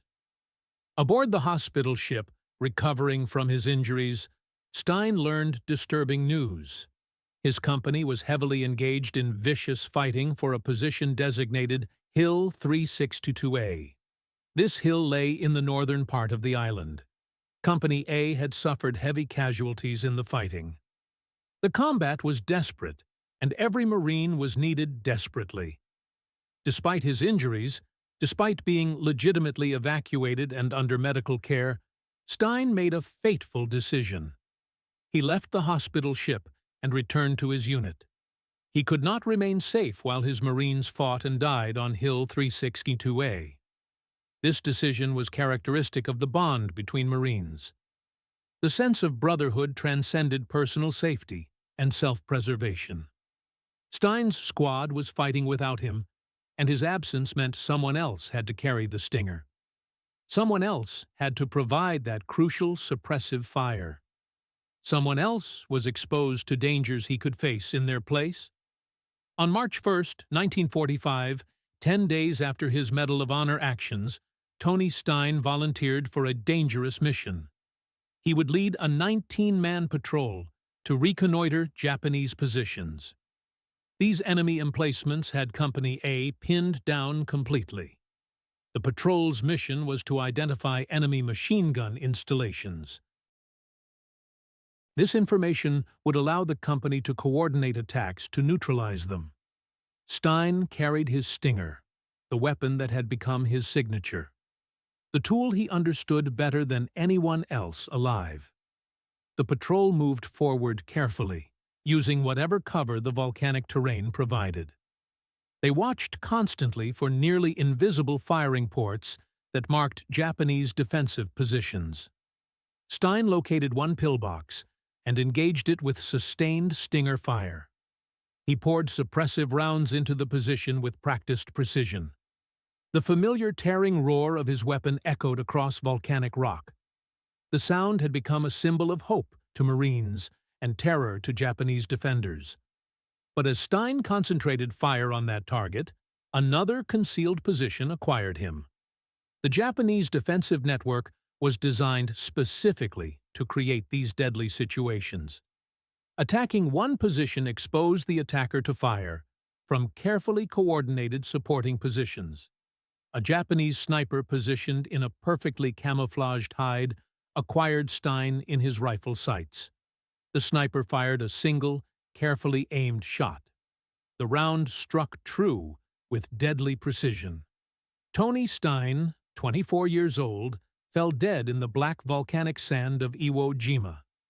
His body was initially buried in the 5th Marine Division Cemetery on the island. Grave number 1107, Plot 5, Row 6. He joined thousands of other Marines who would be temporarily interred on Iwo Jima before being returned home after the war ended. The patrol recovered both his body and his Stinger. The weapon, marked by combat and unique modifications, was eventually lost to history. Like the other 5 Stingers, it disappeared into bureaucratic oblivion. The Marine Corps, institutionally averse to non-standard equipment, likely destroyed them after the battle ended. Gravich and the other Stinger gunners continued fighting throughout the remaining weeks of brutal combat. The 28th Marines participated in some of the war's most vicious fighting. They attacked fortified positions across terrain offering minimal cover. They fought against defenders who battled with suicidal determination. The battle officially ended on March 26, 1945. Isolated pockets of resistance continued for days afterward. Of 21,000 Japanese defenders, only 216 were captured alive. The rest died in their tunnels and pillboxes, fighting to the last, as Kuribayashi had ordered. The general himself was never found among the thousands of Japanese dead. His body was lost in the volcanic wasteland he had defended so skillfully. His fate remains unknown to this day. Most historians believe he died in the final days of fighting. He probably led a small counterattack or defended one of the last command posts. American casualties were staggering and shocking to military planners. The 3 Marine divisions suffered 6,821 killed in action or missing and presumed dead. Another 19,217 Marines were wounded in the fighting. Navy corpsmen and surgeons assigned to the Marines added 209 more killed. More than 800 Americans died for every square mile of Iwo Jima's volcanic sand. The casualty rate approached 30% overall. This meant nearly 1 in 3 Marines who landed on Iwo Jima became a casualty. Some units suffered much higher rates of loss. The 28th Marines, which bore the brunt of fighting for Mount Suribachi and subsequent northern operations, was virtually decimated. The strategic value of Iwo Jima would be debated for decades after the war ended. The island did serve as an emergency landing field for B-29 bombers. More than 2,000 emergency landings were recorded before the war ended. Fighter escorts based on Iwo Jima accompanied bombers to Japan. This improved survival rates and bombing effectiveness measurably. But whether these benefits justified the terrible cost remained controversial among military historians. Some historians argue that Iwo Jima was strategically necessary for the war effort. They contend that lives saved by emergency landings and fighter escort exceeded lives lost taking the island. Others argue that the island could have been bypassed entirely. They believe its strategic value did not warrant the casualties suffered. What cannot be debated is the courage and sacrifice of Marines who fought there. They advanced across volcanic ash under withering enemy fire. They attacked fortified positions knowing the odds of survival were discouragingly low. They continued fighting despite casualties that would have broken lesser military units. The recommendation for Tony Stein's Medal of Honor began with his company commander's initial report. The company commander had witnessed Stein's extraordinary courage firsthand throughout that terrible day. He had seen him standing upright under fire, charging pillboxes, making those 8 trips back to the beach. The recommendation moved up through proper military channels, gathering endorsements at each level of review. Battalion commander, regimental commander, division commander, each reviewed the recommendation carefully. Each added their official endorsement to the growing documentation. The detailed narrative of Stein's actions grew with each level of review. Additional witnesses contributed their observations of his heroic performance. Fleet Admiral Chester Nimitz, Commander-in-Chief Pacific Fleet, reviewed the recommendation personally and approved it without hesitation. Marine Corps Commandant General Alexander Vandegrift reviewed and approved the recommendation. Vandegrift was himself a Medal of Honor recipient for actions on Guadalcanal. Chief of Naval Operations Fleet Admiral Ernest King also reviewed and approved. King was the senior naval officer in the entire U.S. military structure. Stein's Medal of Honor recommendation received 15 separate endorsements. This represented the most of any award in the entire Iwo Jima campaign. The number reflected both the extraordinary nature of his actions and the number of credible witnesses who could testify to what they had observed. The final citation, approved by President Harry Truman, praised Stein's conspicuous gallantry and intrepidity at the risk of his life above and beyond the call of duty. It described his personally improvised aircraft-type weapon in specific detail.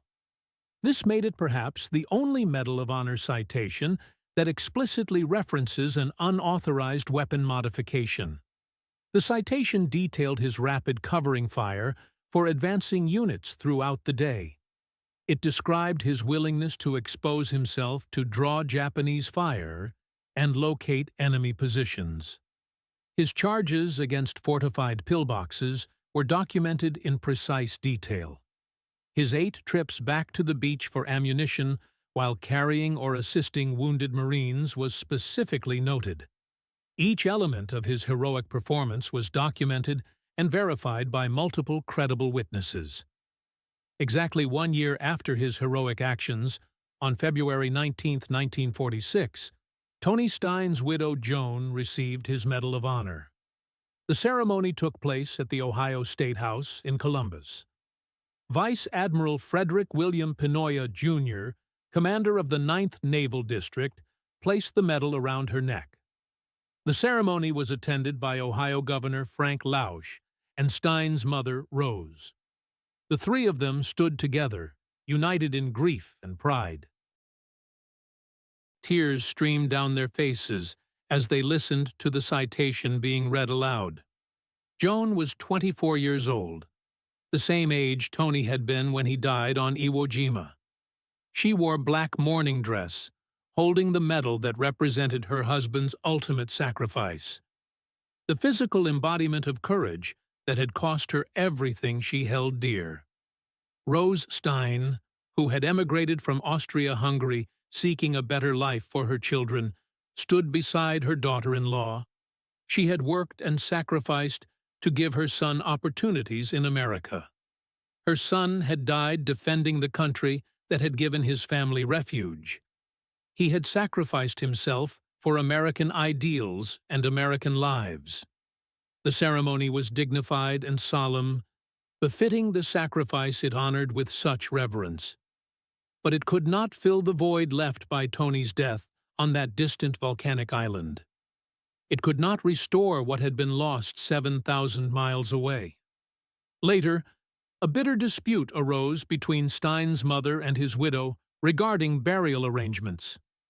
Rose wanted her son buried in a Jewish cemetery, respecting the religious traditions of their family heritage. Joan wanted him buried following funeral services at her Catholic church. She wanted to honor the faith they had shared as a married couple. The dispute became increasingly contentious, complicated by Joan's remarriage after Tony's death. Ultimately, military authorities sided with Joan as the legal next of kin under military regulations.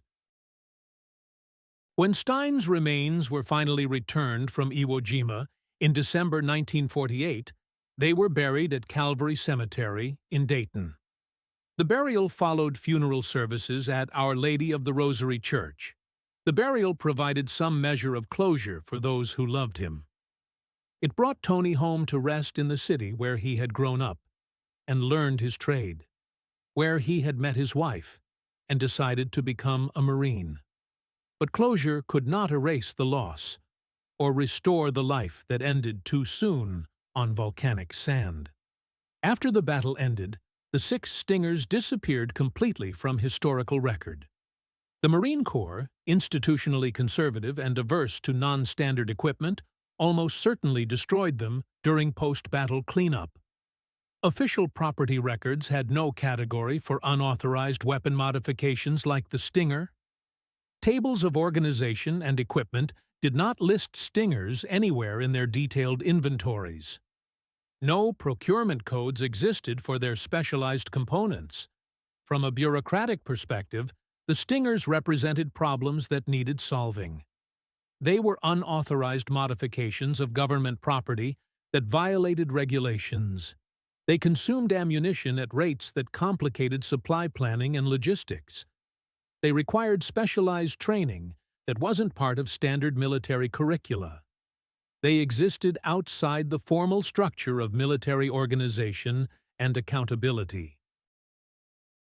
No official documentation exists for the Stinger program because it was never officially sanctioned. The weapons existed in a gray area of military regulations. They were approved at battalion level but never endorsed by higher headquarters commands. Milan Gravich had written authorization from his battalion commander, approval that protected him from charges of unauthorized modification. But that authorization extended only to building the weapons for immediate combat use. It did not include preserving them after the battle ended. In the immediate aftermath of Iwo Jima, there was brief discussion about mass-producing Stingers. Some officers proposed issuing them to Marine rifle companies throughout the Pacific. The weapons had proven themselves decisively in combat conditions. They had demonstrated capabilities that exceeded any standard light machine gun in the inventory. Officers who had witnessed Stinger performance wrote enthusiastic reports recommending wider adoption throughout the Marine Corps. But the war ended just 6 months after Iwo Jima, and urgent need disappeared with Japan's surrender. The massive military establishment that had prosecuted the war began rapid demobilization. Weapons development programs were canceled wholesale. Procurement budgets were slashed dramatically. The focus shifted from wartime innovation to peacetime standardization and cost reduction. In this new environment, the Stinger had no institutional future.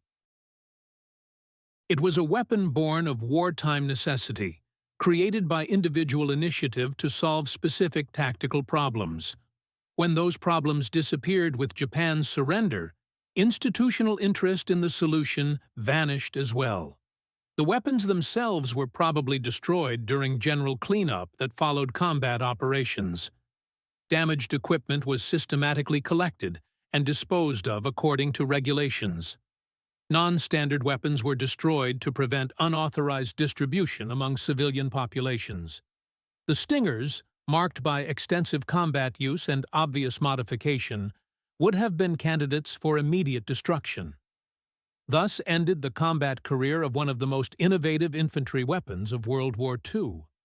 6 weapons built in makeshift workshops, with simple hand tools, employed in combat for 6 weeks of intense fighting. Then destroyed and forgotten by the institution they had served so well. Milan Gravich survived both Iwo Jima and the war that followed. He returned to Minnesota, carrying with him knowledge that his innovation had saved Marine lives. His creation had helped achieve victory in one of history's bloodiest battles.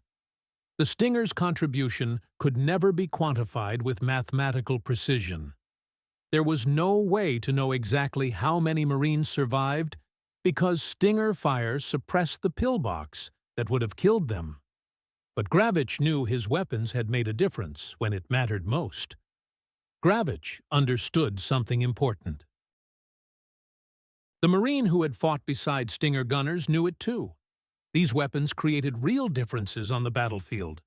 The concentrated fire they delivered opened tactical doors that standard weapons couldn't unlock. Their suppressive power gave demolition teams precious seconds. Those seconds meant life or death when closing on enemy positions. Recognition never interested Gravich. He never campaigned for official credit regarding his role in the Stinger's creation. The weapon represented just one fragment of a massive story to him. One breakthrough among thousands made by Marines who spotted problems and solved them. His generation of combat veterans shared this modest outlook. They had accomplished necessary tasks, They had answered the call to serve. They had lived through experiences that claimed others. Home meant rebuilding their existence. Memories stayed locked away. Horror defied explanation to those who hadn't witnessed it firsthand. The trades welcomed Gravich back after the war. His mechanical abilities had proven invaluable during combat. They served him well in civilian life, too. Marriage followed. A family grew. Quiet years passed far from those volcanic shores where he had helped forge a weapon that altered battle outcomes. Historians eventually began documenting the Stinger saga. Gravich occasionally shared his memories during these later years. Technical details flowed without drama from his lips. Tactical employment got described in straightforward terms. The Stinger remained a practical answer to a battlefield puzzle in his mind. Historic innovation worthy of special praise never occurred to him. This modest perspective obscured the true magnitude of his accomplishment. Hand tools in makeshift workshops represented his entire engineering department. No official backing supported the project. Yet he and John Little produced a weapon that dramatically exceeded performance of standard equipment. Equipment issued by the world's most powerful military machine. They spotted a capability void. Existing gear could fill that void with proper modifications. Necessary components came through unofficial channels. Custom parts got fabricated from scratch. Testing and refinement followed. Gunners learned proper techniques. Combat deployment completed the cycle. 3 months covered this entire journey from concept to battlefield use. Modern acquisition programs need years or decades for similar developments. Bureaucratic processes alone typically exceed Gravich's total construction time for 6 working Stingers. The Stinger taught lessons that got both absorbed and ignored. Marines learned to value innovation. They continued encouraging the initiative Gravich had demonstrated. The core culture expected junior leaders to solve problems. Adaptation to circumstances became standard. Mission accomplishment mattered more than procedure. This culture appeared in countless forms throughout later conflicts. Korean fighting saw Marines improvising solutions to problems. Vietnam presented similar challenges.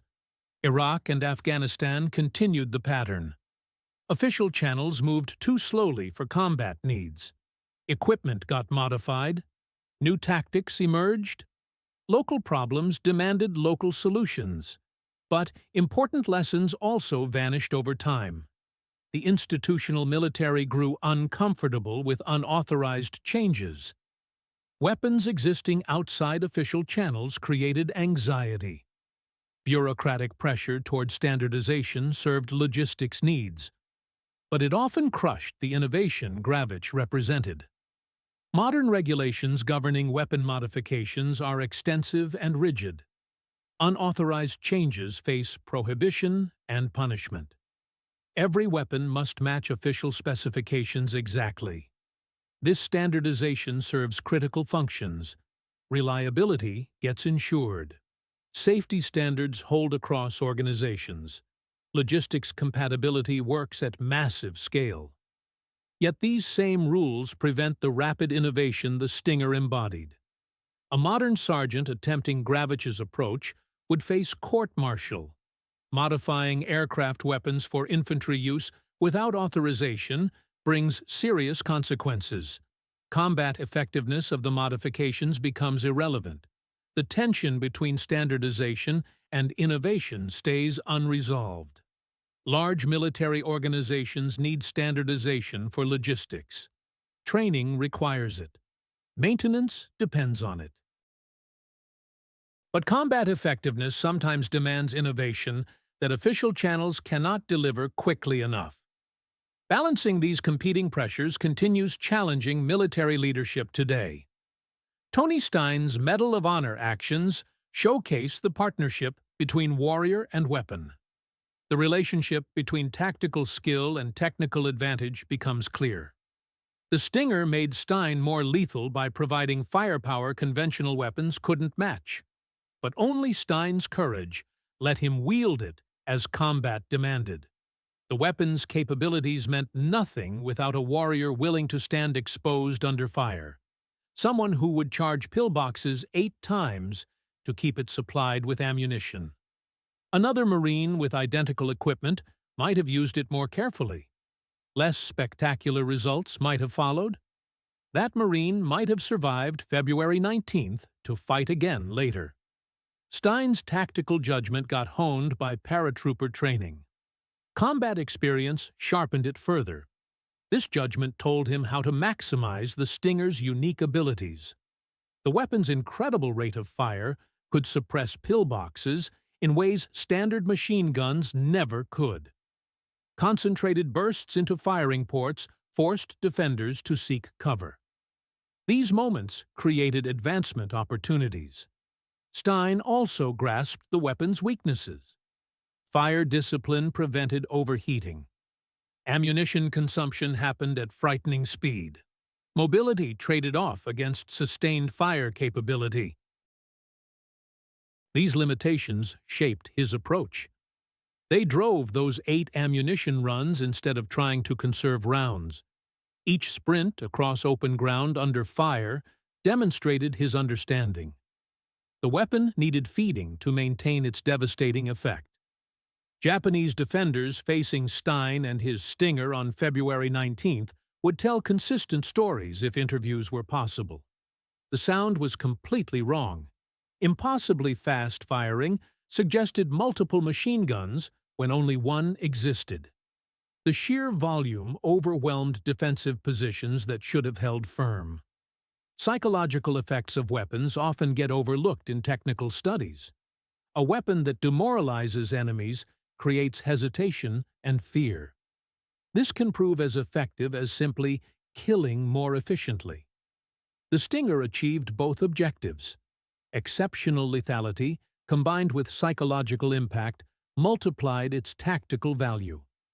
Japanese defenders had successfully resisted conventional machine gun attacks. They found themselves unable to maintain defensive fire when the Stinger engaged them. The weapon created genuine terror. Resistance seemed futile against such overwhelming firepower. This psychological dimension contributed to Stein's ability to suppress and destroy positions that should have been nearly impregnable. Iwo Jima produced 27 Medals of Honor, more than any other battle in American military history. This extraordinary number reflected the severity of fighting and exceptional courage displayed at every level. Recipients came from all ranks and backgrounds. Privates and privates first class earned the decoration. Corporals and sergeants joined them. Lieutenants and captains received recognition too. Some earned medals for single extraordinary actions like Stein. Others received recognition for sustained heroism across days of combat. All 27 shared willingness to accept personal risk. They exposed themselves to enemy fire when survival instincts demanded cover. They charged enemy positions when logic suggested retreat. They kept fighting while wounded. They returned to combat after evacuation. They volunteered for missions they knew might prove fatal. Tony Stein joined these 27 heroes. His award carries unique character because of the Stinger's role in his actions. The citation specifically mentions his personally improvised aircraft-type weapon. This makes it perhaps the only Medal of Honor explicitly referencing unauthorized weapon modification. This detail mattered to Marines who witnessed Stein's actions. They wrote recommendations that led to his medal. They knew the Stinger made crucial differences. It enabled accomplishments impossible with standard weapons. The weapon became inseparable from the heroism it enabled. Stein's award received 15 endorsements, more than any other Medal of Honor from Iwo Jima. This reflected the number of witnesses who could testify to his actions, but it also showed the impression his courage made on everyone who saw it. Senior officers reviewing the recommendation recognized something extraordinary. Even in a battle defined by extraordinary courage, Stein stood apart. Interest in the Stinger has grown among firearms historians recently. World War II researchers find it fascinating too. The weapon represents a compelling intersection of innovation, necessity, and combat effectiveness. This makes it worthy of study beyond its limited combat use. The Canadian War Museum commissioned a fully functional replica. They worked with firearms expert Paul Schull for the television show The Weapon Hunter. Building this replica required 3 months. Extensive research was needed to recreate components Gravich had fabricated without blueprints or documentation. Schull had to reverse engineer modifications based on photographs. Written descriptions provided some guidance. Understanding original components helped fill gaps.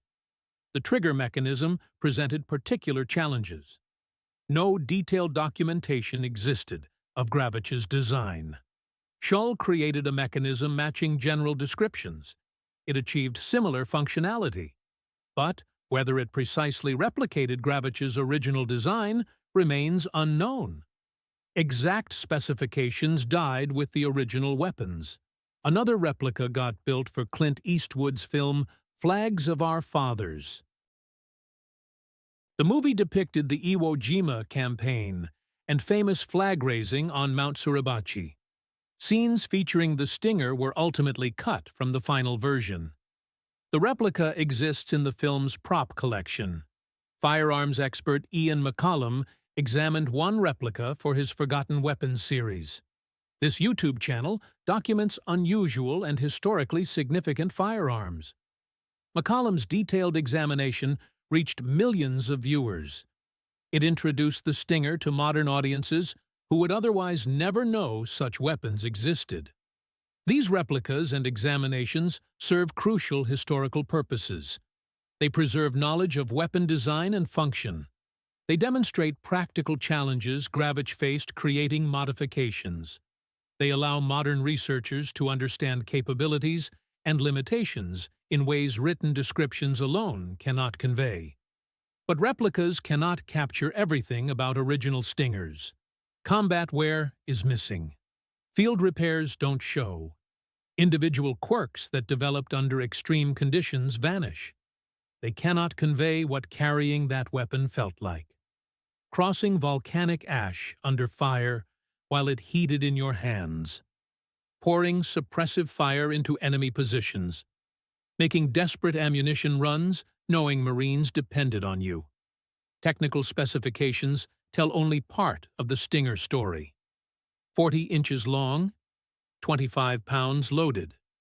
Belt-fed with 100-round capacity. Firing rate of 1,200 to 1,500 rounds per minute. These numbers describe capability but cannot capture significance. Combat meaning mattered more than raw specifications. The 40-inch length made the weapon maneuverable in tight spaces, easier to carry through volcanic ash and difficult terrain than the longer, heavier M1919A6. The 25-pound weight was heavy for individual weapons, but light enough for one Marine to carry and employ effectively. Belt-fed design meant rapid reloading compared to magazine-fed weapons. Gunners could swap 100-round boxes in seconds. Sustained fire continued as long as ammunition lasted. The firing rate of 1,200 to 1,500 rounds per minute was 3 times faster than conventional machine guns. This created overwhelming suppressive effects that made the weapon tactically invaluable. Post-war years saw dramatic changes in infantry weapons. These reflected lessons learned from weapons like the Stinger. The M1919A6 finally got replaced by the M60 machine gun in the late 1950s. The M60 weighed 23 pounds, comparable to the Stinger. A single soldier could employ it effectively.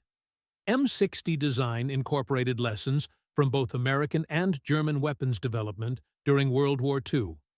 It used a quick-change barrel system. Gunners could replace overheated barrels in seconds. This addressed one of the Stinger's fundamental limitations. It achieved cyclic rates around 500 to 650 rounds per minute, faster than the M1919A6, but slower than the Stinger. Modern machine guns continue this evolution. Incredible firepower comes in increasingly portable packages. The M249 squad automatic weapon weighs just 17 pounds. It fires 700 to 1,000 rounds per minute. The M240 machine gun weighs 27 pounds, but offers exceptional reliability and sustained fire capability. Yet none of these modern weapons fire as fast as the Stinger did. Modern military doctrine recognizes that extremely high rates of fire create more problems than solutions. They burn through ammunition too quickly. Logistics challenges multiply. Barrel wear accelerates, reducing weapon life. Accuracy suffers as recoil and barrel movement accumulate. The Stinger's 1,200 to 1,500 rounds per minute was sustainable only because of specific tactical circumstances. The 6-week duration of Iwo Jima campaign meant barrel life was less critical than immediate firepower. Established logistics systems meant ammunition could reach the island by ship. Desperate fighting meant maximizing suppressive effect mattered more than conserving ammunition. Modern sustained operations make these trade-offs unacceptable. Modern machine guns balance rate of fire against sustained capability. Ammunition economy matters. Barrel life counts. Results are weapons that fire slower than the Stinger but maintain that fire for extended periods without overheating or requiring excessive ammunition resupply. The Stinger represented remarkable achievement in field engineering. Gravich and Little worked with hand tools in improvised workshops. They created a weapon system that would have cost millions through formal acquisition channels. This entire process, from identifying capability gaps to deploying combat-ready weapons, took approximately 3 months. Modern weapons acquisition programs require years or decades to field new equipment. Bureaucratic processes alone typically exceed the time Gravich spent building 6 functional Stingers. The M16 rifle development began in late 1950s and early 1960s. It took approximately 5 years from initial prototype to limited deployment. Another 5 years passed before widespread issue. The M1 Abrams tank required more than a decade from initial design to deployment. Modern infantry weapons like the M4 carbine evolved over decades from previous designs. This comparison isn't entirely fair. Modern weapons must meet stringent safety requirements. Reliability standards are demanding. Performance specifications are exact. They must be manufacturable in quantity. Field maintenance by soldiers with limited training must be possible. Compatibility with existing logistics systems is essential. But the comparison highlights trade-offs between institutional thoroughness and individual initiative. Official acquisition programs produce weapons that are safe, reliable, and standardized. But they move slowly, often too slowly to address immediate tactical needs. Field modifications like the Stinger can address tactical needs quickly, but they lack testing, documentation, and support that official programs provide. The ideal system would combine both approaches. Safety and reliability of formal acquisition would remain. Space for rapid innovation, when circumstances demand, it would be preserved. But achieving this balance remains challenging for large military organizations. Looking back across 80 years, the Stinger emerges as a symbol of Marine Corps culture at its finest. Initiative, aggression, innovation, mission focus. Willingness to work outside normal channels when necessary. These values defined Marines who built and wielded the Stinger. Tony Stein embodied these values in his Medal of Honor actions, standing upright in enemy fire because mission requirements demanded it, running across open ground 8 times because his weapon needed feeding, carrying wounded Marines to safety because they were his brothers, returning from hospital ships to rejoin his unit because he could not abandon them. These were not actions of someone following orders or adhering to regulations. These were actions of someone who understood what needed doing and did it regardless of personal risk. The stinger enabled his effectiveness. His courage created opportunities for the weapon to prove its worth.